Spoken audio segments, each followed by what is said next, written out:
There's a question most people never say out loud, but it crosses almost everyone's mind after 60. It's not, what am I doing today? It's heavier than that. It's, is this it? Did the best part already happen?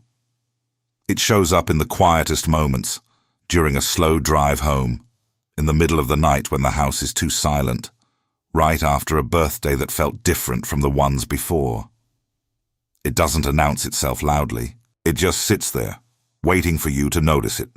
And if you've ever thought that, even just for a second some random morning, looking in a mirror that shows someone different from who you were 20 years ago, I need to tell you something before anything else.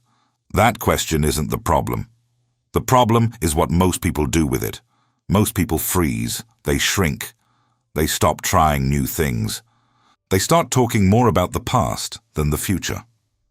And without even noticing, they accept that this stage of life is about losing things, not gaining anything. They start treating every new limitation as proof that the good part is over, instead of just information they can work with. But 2,000 years ago, a group of Greek and Roman thinkers already had the answer to this exact question. And their answer is so simple, it sounds almost obvious. Yet almost nobody actually lives by it. Stay until the end, because in the middle of this video, I'll show you a 5-minute practice, still used today, by people who made their 60s and 70s lighter, not heavier. It comes straight from the private journal of a Roman emperor who never imagined anyone would read those pages. What he wrote down for himself, in complete privacy, ended up outlasting the empire he ruled. And it still works exactly the same way it did back then. If you're new here, this is Unshaken Mind, the channel where we take ideas from Marcus Aurelius, Seneca, and Epictetus and turn them into something you can actually use today, without reading 400 pages of ancient philosophy. We're not here to make you memorize Latin phrases or quote dead philosophers at dinner parties. We're here because these ideas, stripped down to their simplest form, still solve real problems people carry every single day. Let's get right into it. There's a story about aging that almost everyone accepted without ever choosing it. It comes from ads that only show wrinkles being erased. It comes from workplaces that quietly stop inviting you to certain meetings past a certain age. It comes from an entire culture that treats your 60s, 70s, and 80s as an exit, not an arrival somewhere else. It comes from movies and shows where older characters exist mostly as background, rarely as the person actually living the interesting life. And because we accepted that story without ever questioning it, a lot of people walk into this stage of life already grieving a younger version of themselves that, according to that culture, was the only version worth anything. Think of someone you know, a parent, a grandparent, maybe even you, who, past a certain age, seemed to shrink, not physically. Something quieter than that. They stopped starting new things. They started apologizing for taking up space in a family conversation, like their opinion had expired along with their job title. Nobody did that to them. They did it to themselves, because without realizing it, they accepted a script that said, this chapter is about decline, not growth. Maybe you've caught yourself doing the exact same thing, softening your voice, holding back an opinion you would have shared without thinking twice a decade ago. Stoics would have found that tragic. And honestly, a little embarrassing. Not because they pretended aging isn't real. They knew better than anyone that the body fails, friends die, strength fades, but because they built an entire philosophy on an almost rebellious idea. A person's worth has nothing to do with what their body can still do. It has everything to do with what their mind chooses to do with what's left. That single distinction is the difference between an old age that feels like a slow fade and one that feels like the sharpest, clearest version of a person's whole life. Epictetus, who himself walked with an injured leg from a wound he got as a slave, taught that the body was never really yours the way you think. It's borrowed. It will always change, weaken, and one day be returned. What's actually yours, what neither time nor illness nor age can take away, is your ability to judge, to choose, to respond to what happens. And that ability doesn't weaken with age. It sharpens. Every hard year you've already lived through is proof of that, whether you've given yourself credit for it or not. And here's the first shift you need to make before anything else in this video makes sense. Aging isn't subtraction, it's a transfer of power. The power you use to put into your looks, your physical strength, your job title, your ability to keep up with people half your age. That power comes back to you, available to be used somewhere Stoics considered far more valuable. Your judgment, your character, your ability to stay at peace while everyone around you panics. That's not a smaller life. According to men who studied happiness more rigorously than almost anyone in history, it's the beginning of the only kind of life actually worth living. And the strange part is, most people already have everything they need for that shift. They just haven't been told it's allowed. Now let's talk about time, because nothing haunts a person past 60 like the sound of a clock. Suddenly it seems to tick louder. Seneca wrote an entire essay on this, called On the Shortness of Life. And the opening line still lands like a punch 2,000 years later. He said most people complain that nature is cruel because life is short and passes too fast. But then he drops the real point. It's not that we have too little time to live. It's that we waste most of it. Life is long enough if you know how to use it. He wasn't writing that as comfort. He was writing it as an accusation aimed at anyone still waiting for the right moment to actually start living. Picture two people, both turning 65 on the same day. The first one spends their days scrolling news that upsets them, replaying old arguments in their head, holding on to resentment over things that can't change, dreading a future they've already decided will be sad. The second person, with the exact same years left, the same body, the same bank account, spends their days present with the people in front of them, curious about something new every week, quick to forgive, treating every ordinary Tuesday like it won't happen quite the same way again. Which one, according to Seneca, actually lived longer? He'd say the second one. Not as a nice metaphor, literally. Because a life measured by attention holds more real life in it than a life measured only by the number of mornings you woke up. And the wild part is that nothing external separates these two people. Same house, same street, same amount of years. Just a completely different relationship with the hours inside each day. I want you to think of just one thing you've been putting off for some day. A conversation you meant to have. A trip you always wanted to take. A hobby you gave up in your 20s. You don't have to do anything with it right now. Just name it, even just in your head, because naming it is the first step toward actually choosing it, instead of just quietly wishing for it. Most people carry 2 or 3 of these unfinished things around for decades, and the strange thing is, almost none of them require money, permission, or perfect health.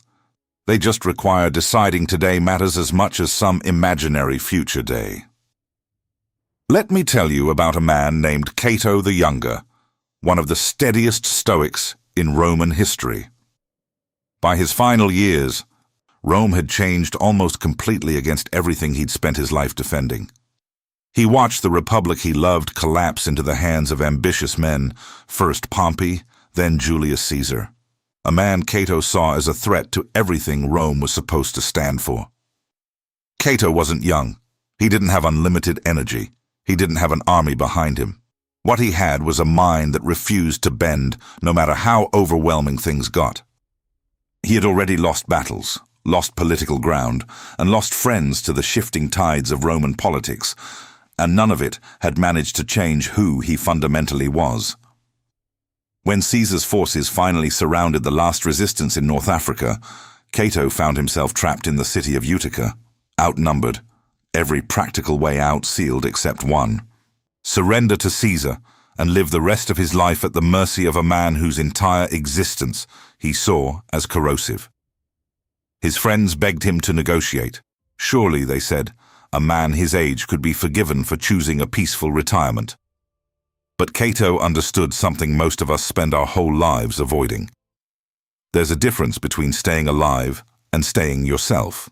He spent his final night calmly reading a text on the immortality of the soul, not out of despair, out of preparation. When the moment came, he chose, completely composed, to remain who he had always been, instead of becoming a smaller version of himself on someone else's terms. That single choice, made quietly by a tired old man in a besieged city, still gets studied and admired 2,000 years later. I'm not telling you this story to suggest aging is about dramatic final acts. Almost none of us will face a moment like Cato's. I'm telling you this because it reveals something about the whole structure of Stoic thinking. The years near the end of a life aren't a time to lower your standards or quietly accept whatever version of yourself circumstances hand you. They're actually the final test of everything you spent decades practicing. The question is never, how much time do I have left?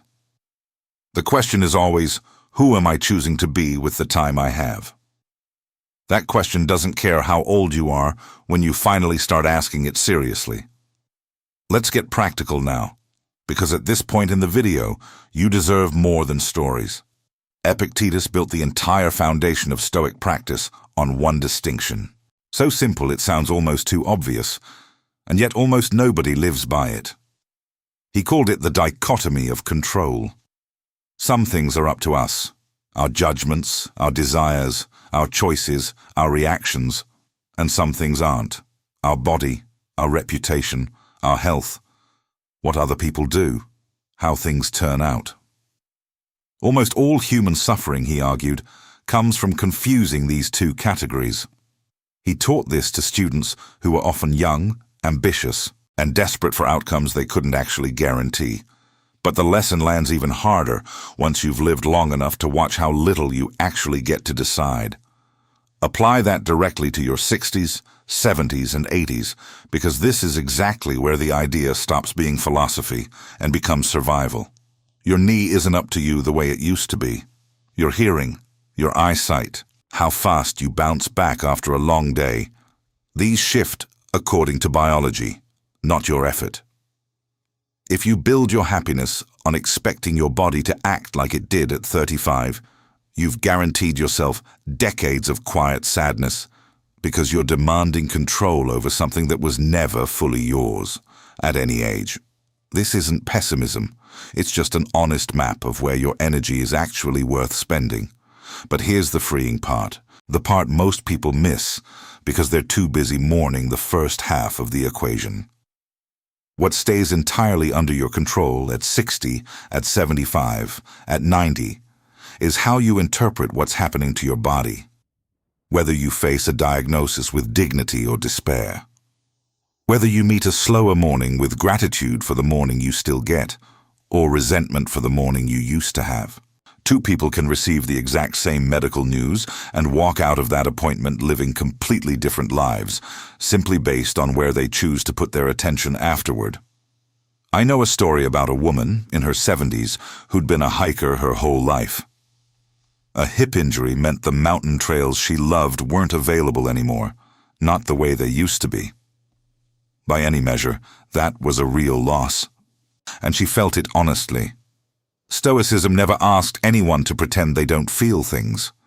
What she discovered months later was that the mountains had never really been the source of her joy. The source was attention, the light on the leaves, the rhythm of her breathing, the quiet company of her own thoughts. And those things were fully available on a flat path 15 minutes from her house. Nothing about her circumstances got better. What changed was where she placed her judgment, and that alone brought her joy back almost completely intact. She told me later that she almost missed that discovery entirely, because she spent the first few months so focused on what she'd lost that she never even looked for what was still there. Here's the exercise. At night, take a piece of paper and draw a line down the middle. On one side, write everything about aging that genuinely scares you right now. On the other side, next to each one, Write the one thing that stays under your control in how you respond to it. It's not a fix. It's just your judgment, your choice of attitude. This simple exercise is one of the fastest ways to feel your balance come back. Do it for even a week, and you'll start noticing something interesting. Most of what scares you shrinks the moment you put it on paper next to something you can actually act on. There's a phrase later thinkers, especially Nietzsche, borrowed straight from Stoic ground.